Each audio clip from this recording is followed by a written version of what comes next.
Got another episode of Stories with the Amigos. I am Victor. And now I'm Rigo. Oh, okay. so this is this episode's in English, and then do we want to recap why we're doing this? 'Cause I don't think. Yes. So we changed the premise of this podcast to tell stories of Hispanic immigrants to inspire for better immigration laws here in the U.S. because it has been an issue and it has been something that can't no longer be ignored. That's now our goal in all of this, and we're gonna be putting links in the description. Organizations you can help donate to help this cause. And yeah, so this the topic for today is first generation students with imposter syndrome. So Rigo, when you were a kid,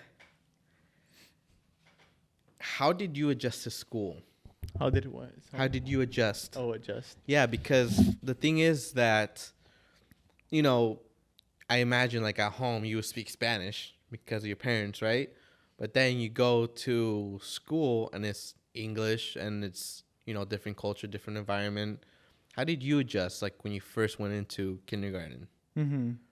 Was it hard or like It's what was your reaction? yeah. It's been such a long time, since kindergarten. But what I do remember was just being like afraid and nervous. I've always been a really shy person, so like I remember my first time when they like would do the show and tell. I don't know if you remember, bring a specific object and then like tell about it. Like being in front of the kids and talking was just like it wasn't my thing, So like, and then also not really knowing that good English, and trying to conversate was really difficult in my point of view, just because at home all we talked was Spanish, So like having that change. Good thing that I have two older sisters, so like whenever we did conversate at home with just them, it would just be in English, but just being really nervous, like not really feeling connected with the people, it was really hard to adjust, and I remember there was times where I just didn't feel like going to school because of the same reason that I just didn't feel connected, didn't feel welcome, like I was really shy. Did that ever change? I think like slowly as, like teachers, I remember like there was a specific group of kids, like Hispanic culture that were like, okay, we're going to go to this side here and we're going to like teach you different things, and then there was like this other group of like, white students. It was kind of like, I remember it was like an ELL. I don't know if you remember. Oh, yeah. Yeah, right? I had that. So, like, they would, like, put you in this, like, you had an hour where you would, like, just kind of work on your homework, with a whole bunch of Hispanics. And then if you had questions, like, Hispanic teachers would come and, like, be like, okay, yeah, this is how you do it, Yeah. Or, like, certain times, too, they would, like, separate us. And they would be like, okay, you got to read this amount of, like, not chapters, but pages. And then they would, but it would never be with the teacher, like my actual teacher. It would be like someone else that like spoke English or Spanish, spoke Spanish. And then they would like help you, So I feel like there was always that division, but I like slowly grew, and just kind of I just got adapted to it, But I remember there was my sister, she had her daughter, and she was going to school here in Sumas Elementary, and they were trying to do the same thing to her, like put her in this like ELL class where like because of her just knowing Spanish, and her development was going to be like different, but she spoke very perfect. She spoke good Spanish and also really good English, So my sister was kind of like, well, no, I mean, like, I don't think she needs that, So like they pulled her away from that, and like right now she's one of like the top students in her class, Oh, dang. But how was it for you, like growing up? Oh man, for me it was a little bit harder because I was the first generation student here in the U.S. and I didn't have any older siblings, so it was very difficult because I had to pretty much learn, myself, pretty much like everything. Because the thing was, growing up, I had my parents, yes, but because they didn't speak the language here, I had to a lot of times, interpret, for them if they wanted to go buy a car, go, get food, go to the bank, and so on and so on. So from the time I could pretty much almost speak, I was, doing, helping out my parents and in that sense, interpreting. And then so when it was difficult, like I think the first day of kindergarten when I went to school here, I peed my pants because I was scared. I was nervous and I didn't know what these people were talking to me about, because my whole life, like before, it was in Spanish. So when I come to school and it's in English and they're telling me these things, I was like, I was scared. I was, a little kid and I peed. And it was hard, that transition at first. But then as, time went on, you made friends, you got more comfortable and you were learning the language. It was honestly, it felt like when I would go to school and then when I would come home, like two completely different worlds. Mm-hmm. Two completely different worlds. Because at home, okay, mijo, ¿cómo estás? Speaking in Spanish. Mm-hmm. Different culture, different environment. And then, going to school, speaking in English. And it's different culture, different environment. So I felt weird. I felt almost like, I didn't belong, that like a little bit of that imposter syndrome. And it was difficult for me at first. But as time went on, instead of looking at, because I would also go to ELL. I would go to ELL, which was English. What was ELL? English language. It's like a class for like, Like, kids that spoke yeah, English as a second language, right? yeah.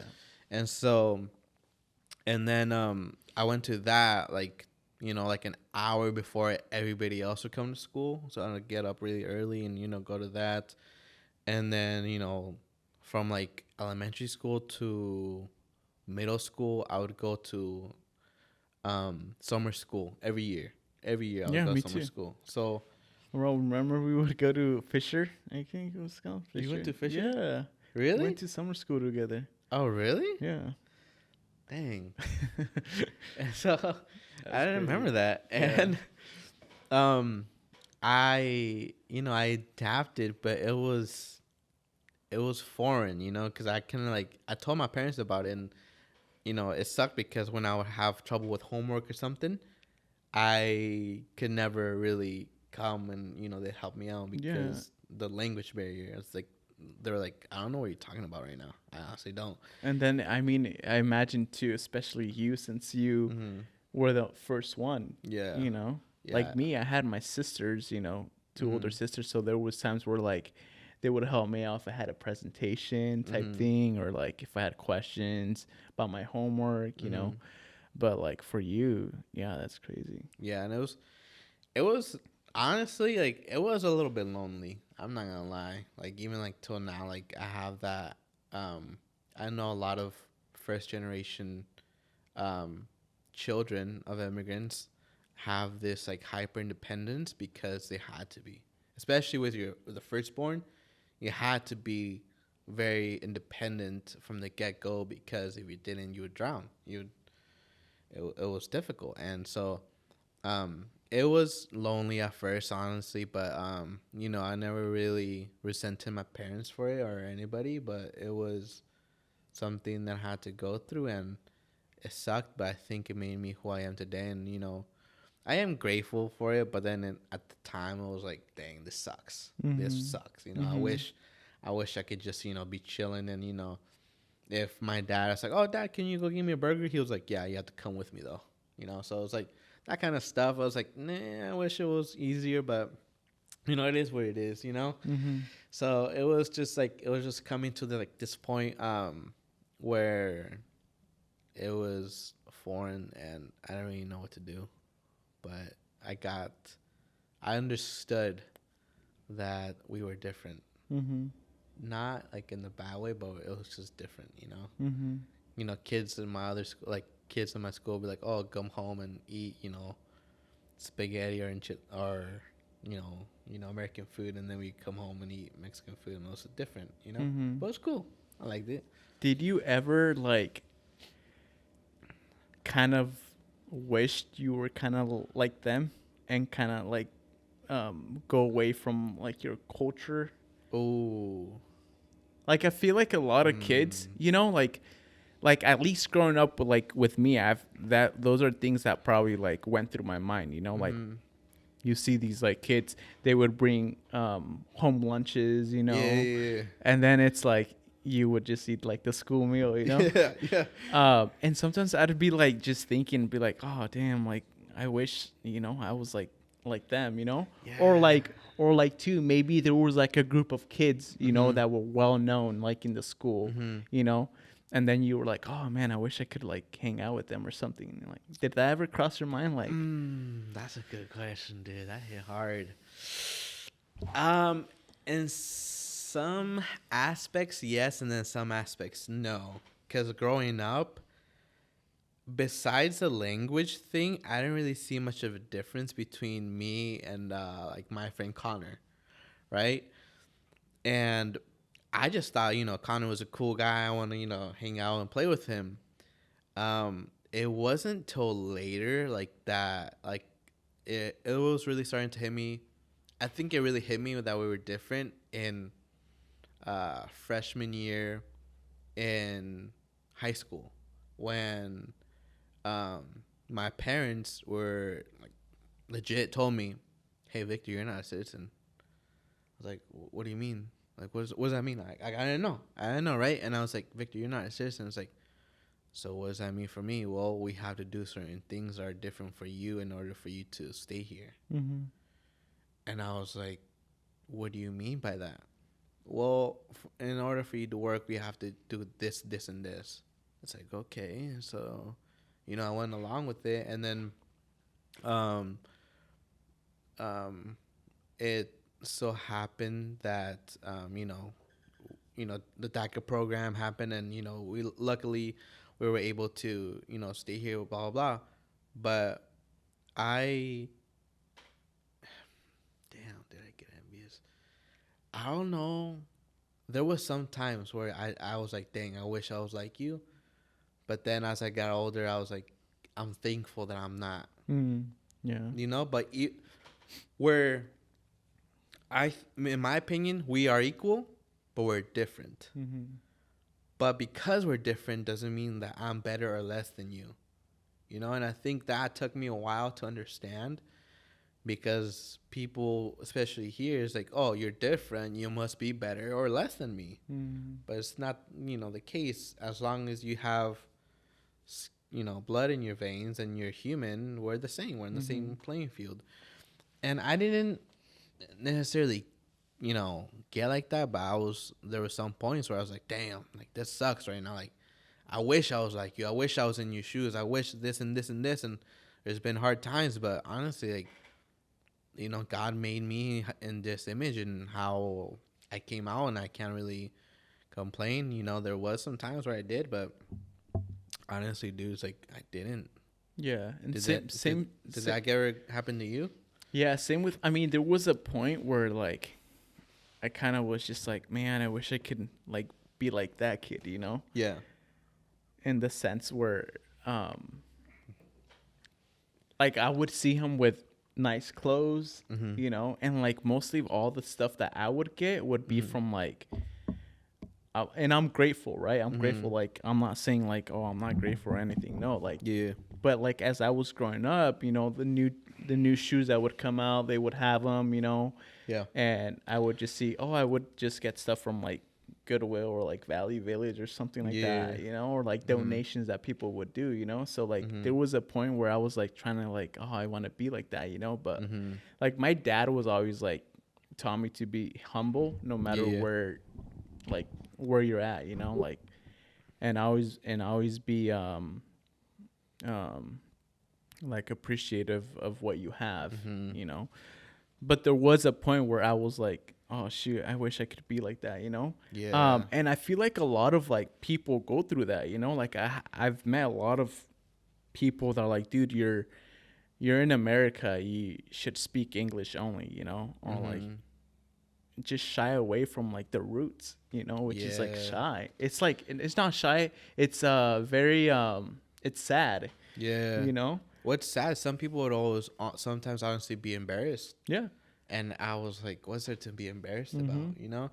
And I think like going back to like if there was like differences was I think one of the first times where I saw there was like a difference between me and like let's say my friend Connor was like in the summertime. You know, we would after school is over, right? Like let's say like, I was middle school or whatever. Um you would have your summer and then you'd go back, to school in the next grade. And a lot of times when we would sit around and it was the first day of school the next year, everybody, like the teacher would be like, oh, what'd you do this summer? What'd you do this summer? What'd you do this summer? And honestly, like all like, my other classmates were like, oh, we went to vacation on, this place. We went to Cancun. We went to here we went to Disneyland and, oh, like I was in, camp. I was in, soccer camp. I was doing all this stuff. And then they were like, Victor, what'd you do? I was like, I was working.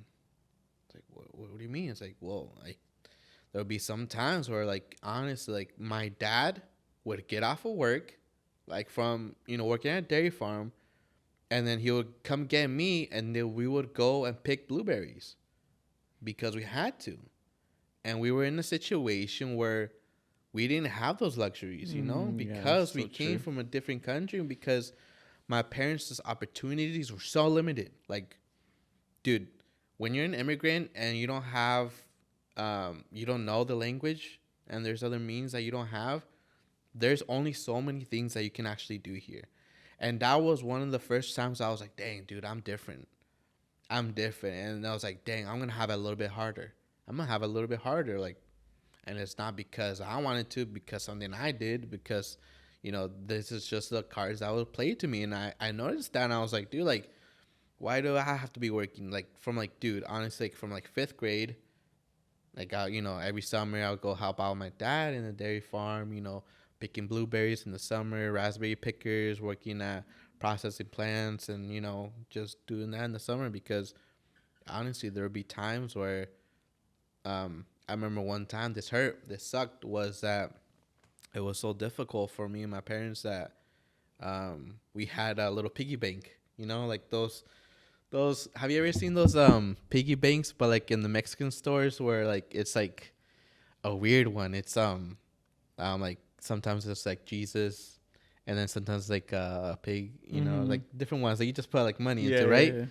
So one time, dude, I remember this, and I never, I never forgot about it. But me, my dad, and everybody, like, every time we'd get like a little bit of money, coins or whatever, we would put money into it and save and save and save and save. And even my dad was playing along. He would, sometimes put like $1 in or something, and then eventually, um, we got the piggy bank, and it was pretty full, and we cracked it open, and there was like $200 in there. I was like, dang, dude, I'm excited, right? I was Yeah. excited. And so then, I come home the next day and the money was gone. And I was like, what happened to the money? And my dad sat down with me and talked to me. He was like, I need it. Like, I don't really have it right now. But I need it. And, for me, I was like, I was so disappointed.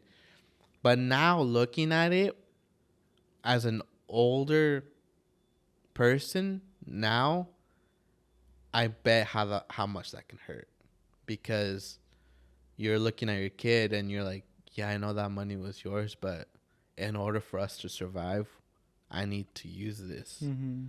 because the thing is that was our reality and that sucked, dude. That really sucked, and I was hurt and at the time I didn't understand it. I was like, what's going on? But now I was like, it sucked for me, but I know it broke my dad's heart. You know, and even like I'll talk to him sometimes, and he'll be telling me stuff like stories in the past, and he'll be crying. He'd be like, it was so hard. Like literally back then, it was so hard. Now we're better, but like back then, like he was saying like stuff like when it was just me, you, and your mom, it was so hard, and he'll be crying, and I was like, you know, I'm sorry you went through that, and I'm sorry, you know, we that happened, but it sucks to say that, you know, sometimes you have to go through that to be here. And that was one of the times where I saw we were different. And I feel like there's a lot of stories that we can like, like say, because it's something that really does happen, and like we're witness of that, we've experienced that ourselves, and like I've sat down with my parents and I've been like I've asked them like, why didn't you like take opportunities, like my dad was at his work for I think like 17 years. Oh damn. And making minimum wage at the time was like $10. Yeah. 17 years.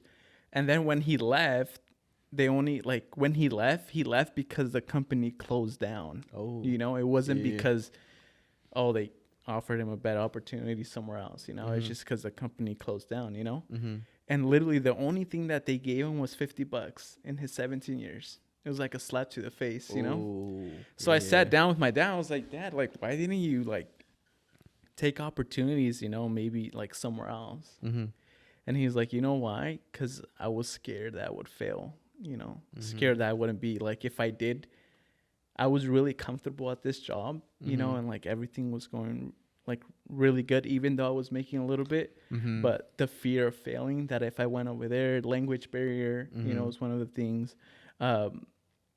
Trying it and knowing that maybe it's not going to go good, he just stayed at that spot, comfortable.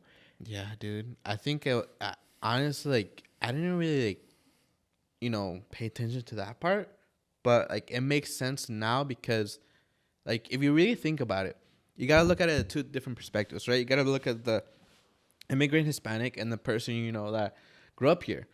There's two differences in that. So, like, let's say your dad were to go and, quit his job and to get another job. Okay. In that time, he couldn't collect unemployment, right? He couldn't collect that. There's no money coming in. He didn't have 401k. He didn't have Roth IRA. He didn't have Social Security. He didn't have Medicare. He didn't have medical insurance. None of the things that we take for granted nowadays, not available for him. So there was two options. Either he finds another job or he goes homeless. And, he had your older sister, your two older sisters, your mom and you. So I imagine it must have been really hard to, leave that steady job and go for something better. Because the thing is, if you take that risk and it doesn't pay off, and sometimes it doesn't, and it doesn't pay off, you're shit out of luck. Your money isn't very important here, and when you don't have it, and when you don't have all these comfortable benefits, you're screwed. And it's like I didn't really like imagine that until now, because it's a reality that not a lot of us see until we go through it. And I think as the older we get, the more understanding we are of the situation, And it's like, sometimes it sucks, but it's like, dude, you really got to see it in a different way, too. Because, like, the thing is, like, even, like, now, like, I struggle sometimes, like, oh, shoot, like, where am I going to go eat? Like, if I, pay this and that. But the thing is, like, it's different when you're a parent and you have 4 other mouths to feed, and you can't even feed yourself, That sucks. Yeah. Yeah, and I also was just like, in my mind was like, okay, because my parents were they had like their residency here, Yeah. So it was just kind of like asking him, why did you spend a lot of years at a company that they didn't treat you good, and look for a different opportunity, and you have your residency, But it was just, they were so comfortable there, like they didn't want to move. And then also the fear of not like being successful. Because there's a lot of other people, that don't have their residency, and they're very successful. Oh yeah. I feel like a lot of the thing is just like taking that next step, and believing Mhm. that you can do it. Yeah. Yeah, it's just tough, dude. When it's like, dude, either sink or swim. Mm-hmm. So I think that part is I know. It blows my mind how my father-in-law raised 7 children, and he was by himself just working. Oh yeah. Huh? Yeah, Have you ever talked to him about that? I have never really sat down and Really? talked to him. Yeah, You should talk to him about that. but how we he did have that. been like in a discussion with the whole family Mhm. and been like, hey, like how was it? Yeah, yeah. You're only working 4 days and feeding 7. It was crazy, dude. Yeah, it's like, did he have family around here or anything like that? No, just him. Just him. Yeah. Man, that must be difficult. How long? Because I know. I don't even want to get into that. I don't want to bring any sad memories up. Um, did you ever talk to your dad about that? Like when he was um, going through it. Like, how does he feel now compared to then? Yeah, Have you ever talked to that? I've asked him, and he's Mhm. like, yeah, I wish I could have just looked for something else. Mhm. So I think he Mhm. kind of like, not I don't think it's like regret, Mhm. but it's more like maybe not just closing my mind specifically on this place, but like Mhm. hearing other things, like if a Mhm. if a friend of his, hey, like they're hiring over here, have the Mhm. great benefits, this and that, maybe looking into that and being like, okay, that can be a possibility, so. Mhm. But yeah, he's like, yeah, I would have done something else if I could. Mm. Damn, dude. Yeah, That's a because good my one. my father-in-law, he got deported, bro. He Yeah. got deported. ICE came to his house Mhm. and literally took him from his house. So what happened to the? Okay, sorry. Keep going. Keep going. Yeah. And they literally like, no, excuse me. He was at his work. They went to the Yeah. Yeah. lecheria Uh-huh. and they freaking grabbed him from there and picked him up and took him to Tacoma. Really? Yeah. And if I'm saying it, I don't know if I'm saying it correctly, because I remember now that I'm saying it, that they're like, the oldest was like yelling at the immigration officer saying like, don't take my dad, like what's gonna happen to us. Yeah. um so I don't know if it was like at the house or at the Mhm. lecheria. Mm. Mm. So how did that all go down? I mean, he got deported. What Hmm. happened to the kids? They stayed with the mom because the mom was residence, like she had Oh, her. gotcha. Yeah, so they stayed here, right, and he was Yeah. over there in Uh Mexico. huh. And like Junior. Okay. So a good point that Junior brought up was Junior's our editor, by the way, if you guys don't know. Shout A out to him. videographer. He's my cousin too. And so one thing that he brought up was that there was as children of immigrants, there is a difference, and there is like a talk that sometimes you need to have with your kids, because sometimes when the kids get home from school, what happens is that the parents aren't there because they got deported, and I I don't think my parents ever sat down with me and talked to me about that, but there was like a lot of times when we were scared because sometimes we would, oh man, there would be a couple times where my dad would get stopped by the police and he'd just be frozen. He'd be like so scared because he thought he was gonna be deported and be out of the country, and then um he didn't really know the law. And so as you get more educated on certain things, it's like, okay, first of all, they can't ask you your legal status, and even border patrol agents can't ask you your legal status. They have to prove that you're legally here or illegally here. So there's a lot there, right? And so where did you ever get in a point in your childhood where you were scared that you weren't going to see your parents again? Well, remember, I mean, with my situation was in 2008. My dad got us all. My dad was like he was a what's it called? like permanent resident. Oh, gotcha, Right? gotcha. Yeah, So it was kind of like a situation where, like, before that, yeah, it was really scary, but I was really young. I didn't really like know much, right? yeah. Because I got my residency when I was 8 years old, you know. So by Oh, that time, you know, I was probably like 2, 3. Don't yeah, remember much, you know. yeah. But like in your case, Mm-hmm. like Dang, yeah, I that's forgot about crazy. that. Well, yeah, because like in my case, we, in the Hispanic community, this is like not rare. This happens a lot, and um, you would hear like all the time, so and so got deported, so and so got deported, so and so got deported, and it was difficult because we also knew like more people in the same situation, and there would be some times where um, there would I think Border Patrol would have like these random stops and very busy highways to check everybody. And once that hit, that spread like wildfire because people are saying, "Don't go here, don't go here, don't go here, don't go here. Yeah, I Be do remember that. cautious. Yeah. These people are here because don't go over there, don't go over there." So that was different, Mm-hmm. and I didn't like. We were scared, dude. Like it's like there's no protection, there's Mm-hmm. nothing, and so that was difficult, dude. And that's something that other people will never experience, and it's a blessing for them and a curse for us. But we're here to tell that story, dude. That it's like this is our lives, this is us, and whether you like it or not, this is happening to people all over the country. And honestly, like they don't deserve this kind of treatment. This is inhumane, and if you were in our shoes, you would be fighting tooth and nail for your loved ones and family members, and it's not fair that it's happening to us.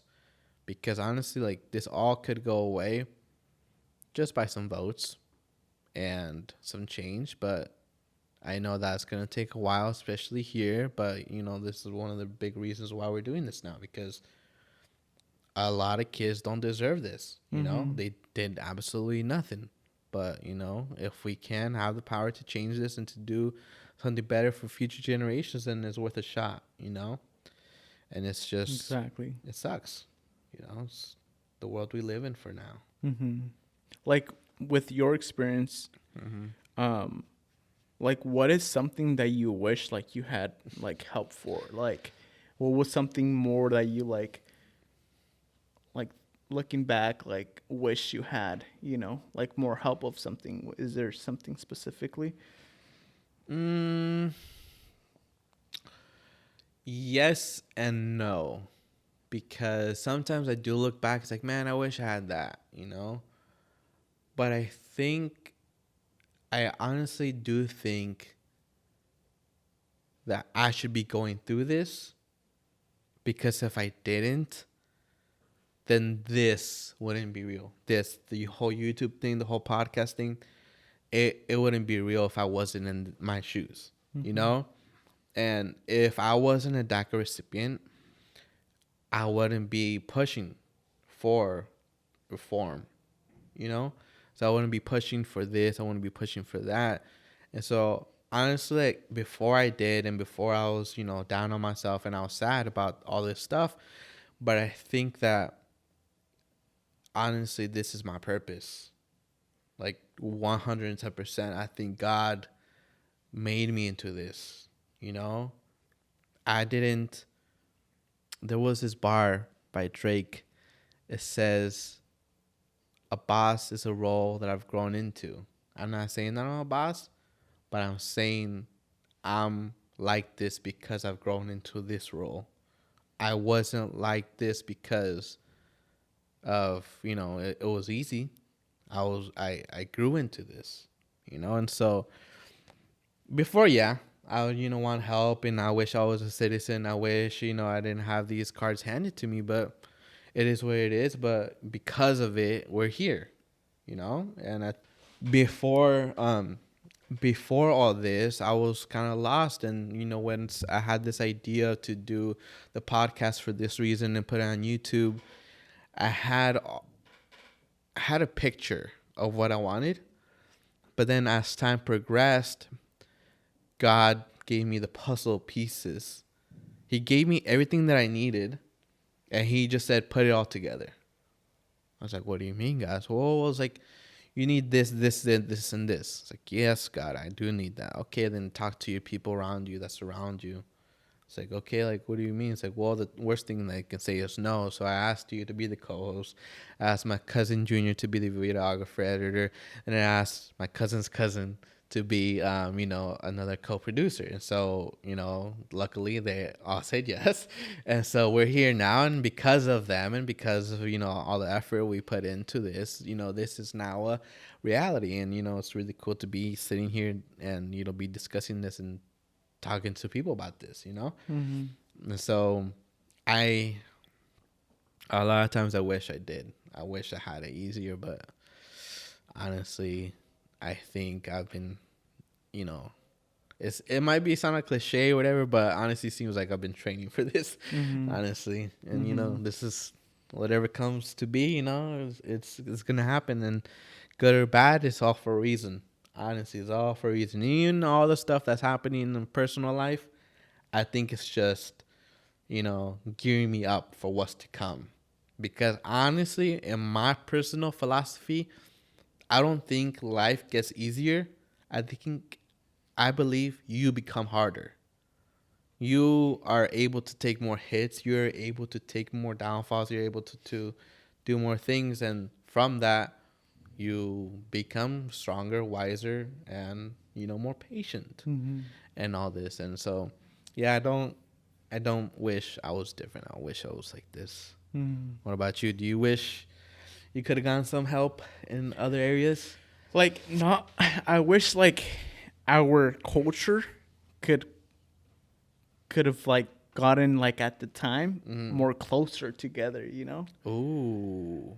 Like I feel like there's a lot of opportunity for us to share our stories, to connect with others, but I've always heard, I don't know if it's true or not, but I've heard that it's always like Mexican cultures where they like either if they see you like you're doing great, they try to pull you down, Vice versa. Have you guys heard of that?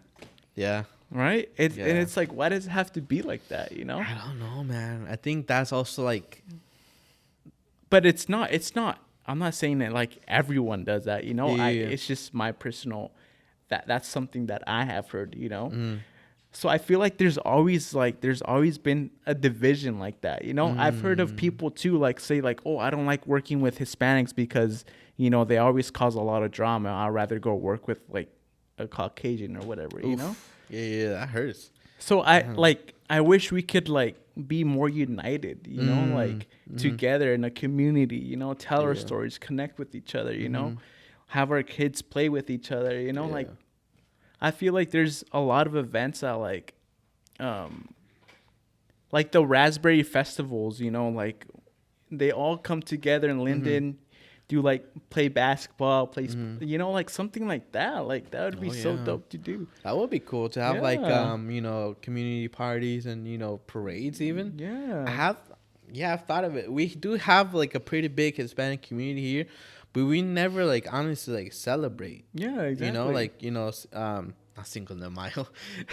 We don't celebrate like Independencia de Mexico. We don't celebrate Christmas. Like we don't celebrate like Hispanic holidays here very much, even though that's like a culture, that's us. And yeah, I think that would be like honestly, I think that'd be a good idea for us to like, honestly, like down the line for us to host, have a parade and, have people come out and, have bandas playing, Mexican food out and, bring community, I think that's something that's lacking. And yeah, I like that, dude. And honestly. then like not just specifically, right? There's like bandas that come and play, but it's on like special occasions like the fair, or something like that, right? Yeah. But it could just be like a day where like we just plan and get together and advertise and be like, hey, this is what's gonna be happening this specific day. It doesn't have to be a specific day that like every other one knows about. It could just be something that we just do. Yeah, dude. Honestly, yeah, we should. But that's something something like that. definitely that I wish like growing up, I believe like now there's more resources that you can like go out and like do something like that. But like growing up, I wish like our community was like more involved. Yeah, more united. Honestly, yeah, because there is community in different places like church and Sunday league like that. But it's there'll be like it'll be nice to just have like a day where like it's like a parade or something and everybody comes together. Everybody brings a dish or something and music playing and just enjoy the evening. That'd be cool. Mm-hmm. So, ways that you can help this movement and that we're trying to, well, not a movement that we're trying to build, but a movement that's been happening for a while. Ways that you can help is we're gonna put links to organizations that help this cause and that help Hispanics here in the U.S. I'm gonna put the links in the description. You can donate, you can follow them wherever you listen. You can also follow us here in YouTube, like, comment, subscribe, and share. And then we have an Instagram, storieswithamigos@gmail.com. Pretty soon we'll set up a Patreon so you can donate to us so we can do this as a full-time job, and so we can bring out more content and help this movement even more and focus on this full-time. Anything else from you, Rigo? You good? Yeah. Alrighty, this is Stories with Amigos. I am Victor. No, I'm Rigo. And we'll see you guys next time. And God bless.